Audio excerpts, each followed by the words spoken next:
got this email, and it's part of this series of people writing their letters to me, telling me all about their traumas and what's happened to them.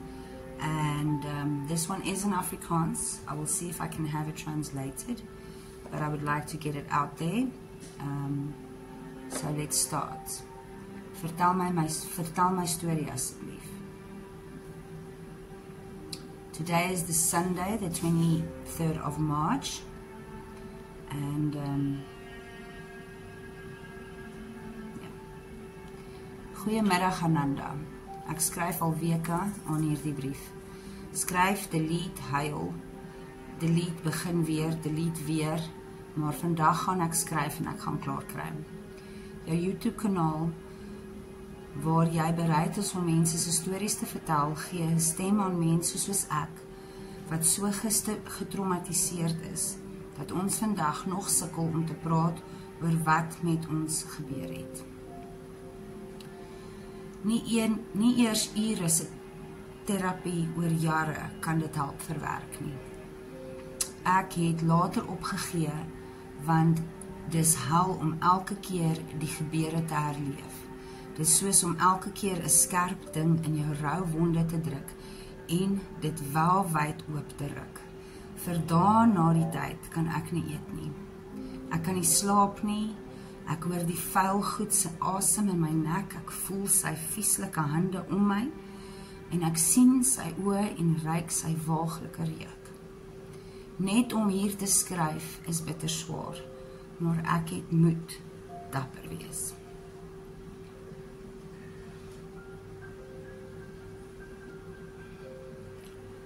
Ek en my man het 3 kinders, 2 boeties en 'n sussie. In 2011 was hulle 7, 3 en 8 maande. My man is 'n paar jaar voor dit geretrench by die werk en soos baie van ander paas het hy oor see gaan werk. Elke 6 maande het hy huis toe gekom vir 6 weke. Dan was hy weer weg. Ek het by die huis gebly, my klerewinkel bedryf en my kinders grootgemaak. Die verlange was groot en die afstand ver, maar dit was op hierdie stadium die enigste opsie vir ons. My ma het by my kom bly en in die dag na sussie gekyk. Ek wil jou eers van my kinders vertel. Ouboet was 'n baie liefie vir goggas en plante en visse en dinosore. Hy het al ewig goeders uit sy kas uitgehaal, akedisse wat op my val en as ek klere uithaal en een keer 'n muis en haar kleintjies in sy kouse laai.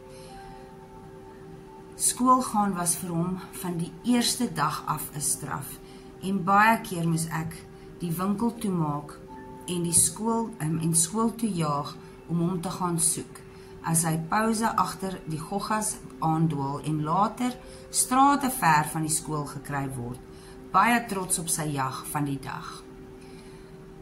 'n blou oogkop koggelmander, 'n wegloophond, 'n hottentotsgod, selfs een keer 'n skerpioen. Kleinboet het gehou van alles wat wiele het, of wat jy kon gooi en of vang, of skop, of slaan, fietsse, skaatsplanke, cricketbats, rugbyballe, you name it.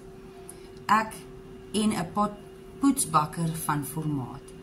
Hy het niks meer geniet as om sy ouma se siel uit te trek en vir haar te waarsku as hy nie nog 'n bietjie mag buite speel nie, gaan hy sy ou boet se goggas in my bed sit en ek as wanneer ek nie kyk nie.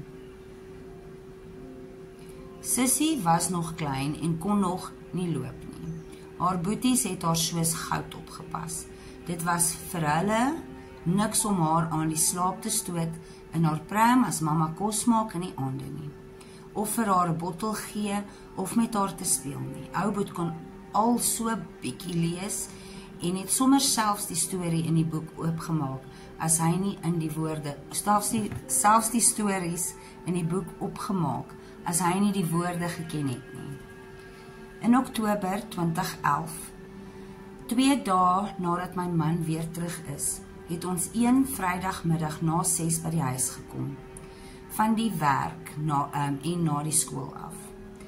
Ek het soos altyd in die kar in die garage ingetrek en gewag dat die deur agter ons toegaan voor ek uitklim. Ek het die kinders in die kombuis gaan sit en die kat se kospakkie volgemaak, gou-gou vir die seuns hulle pizza op borde gesit en die TV gaan aansit. Ek het vir Sissie gebad, aangetrek, haar gevoer en by haar boeties op die sitkamer mat gaan sit. Kombuis toe gegaan en die ketel aangesit vir 'n koppie tee vir my en ouma. Toe ek omdraai, staan hy agter my. In hierdie sekondes het ek geweet wat gaan gebeur. 'n Mens weet net. Ek het gevoel hoe sy een skurwe hand my aan die nek gryp en die ander een my mond en my neus toedruk. Die reuk van sy hande was iets tussen grond en sweet. Hy het my sitkamer toe gesleep waar my ma die kinders sit en noot vir noot kyk. Ek kon sien hoe die kleur van my ma se gesig verlaat en hoe paniek en vrees my seuns verlam. Sissie het begin huil, dis asof sy verskriklike gevaar gevoel het. Make him quiet, het hy gesê en my op die grond gedruk tussen my kinders neergegooi. Toe ek val, het hy my geskop en weer aan my hare regop geruk. Hy het my ma deur die gesig geslaan en toe vir Ouboet geskop wat bo oor Sissie gaan lê het. Almal beveel om op te staan en kamer toe te loop, maar my aan my hare agterna gesleep. In die kamer wou hy weet waar die kluis is. Ek het vir hom gewys. Die kode ingesit, die kluis oopgemaak met die vuurwapen in. Hy het die vuurwapen gegryp en dit in my mond gedruk, terwyl hy my ma en die kinders beveel om in die kas te klim. Hy het my ma so hard in die kas ingestamp, dat sy haar kop teen die reëlings waar die hangers hang oopgekap het.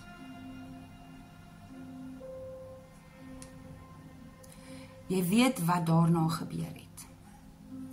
Ek hoef dit nie te sê nie. Ek het probeer om geen geluid te maak nie, want ek wou nie hê my kinders moes dit hoor nie. Dit het soos jare gevoel. Ek het later nie meer geregistreer wat aangaan nie. Ek moes 'n paar keer flou geword het van die pyn. Toe ek weer een keer bykom, was hy weg. Teen die tyd was dit wat ek kon opstaan, het dit begin lig word. Daar was bloed orals. Toe ek die kas oopmaak, het my kinders vir my oud gelyk. Hulle gesiggies was verstar. Hulle oogies soos die van ons mans. My ma se verstand was weg. Sy was 78. Ek het die pediater gebel. Dit was die laaste nommer op my foon, wat ek die vorige middag gebel het, om vir Sissie 'n afspraak te maak. Hy het opgedaag, sy vrou gebel om te kom, gehuil, en my in sy kar hospitaal toegevat. Sy vrou het die polisie en die ambulans gebel.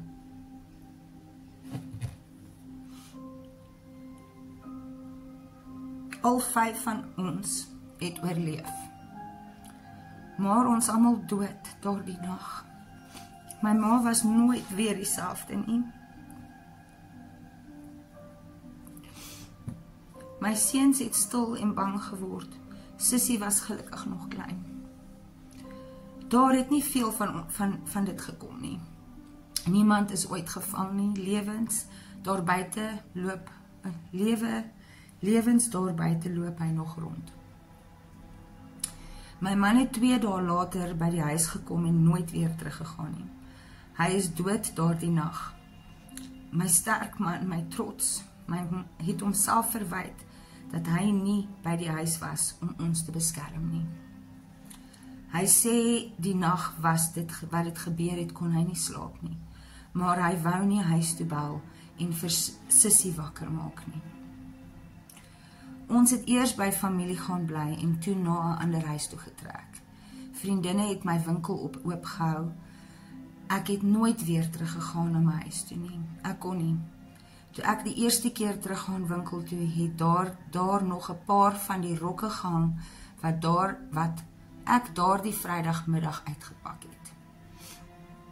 Ek het dit net daar omgedraai en nooit weer teruggegaan soontoe ook nie. Vir 6 jaar het ons hele gesin terapie gegaan. Ek dink nie dit het gehelp nie, want ek was later te bang om te gaan. Ek wou nie dink aan wat gebeur het nie. My seun wou nie meer daaroor praat nie. My man het al hoe skuldiger gevoel. Oor die jare het ons geleer, dis vir altyd deel van ons lewens. Ons gaan dit nooit weer vergeet nie. Ons gaan altyd die gesin wees wat daardie verskriklike nag oorleef het. Die een nag is my seun se kinderjare en my seun se kinderjare en hele onskuld van hulle weggeruk. My ma het oornag demensie gekry, my man is gebreek en ek is die ma. Ek moet kinders dra en hulle wys dat mense enigiets kan oorleef en dat die lewe elke dag die moeite werd is. Maak nie saak wat met jou gebeur het nie. Ek moet terugstaar as die wêreld na my staar en agterbak hande fluister. Ek moet die skandvelk vir ewig met my saamdra. So iets hou nie op om jou aanvaller weg te neem. Jy voel nooit weer veilig nie. Die lewe is nooit weer dieselfde nie. Jy was in die teenwoordigheid van die waansin, die boosheid, die wreedheid en alles wat donker is in Afrika. En dit het jou nie onongeraak gelaat nie. Dalk sal 'n vreemde omgewing, 'n vreemde land, tussen vreemde mense wat nie my storie ken nie, vir ons gesin ook 'n nuwe begin wees. En net dalk, sal ek nooit weer die reuk van grond en sweet ruik nie. Vertel my storie aan Linda, want ek kan nie.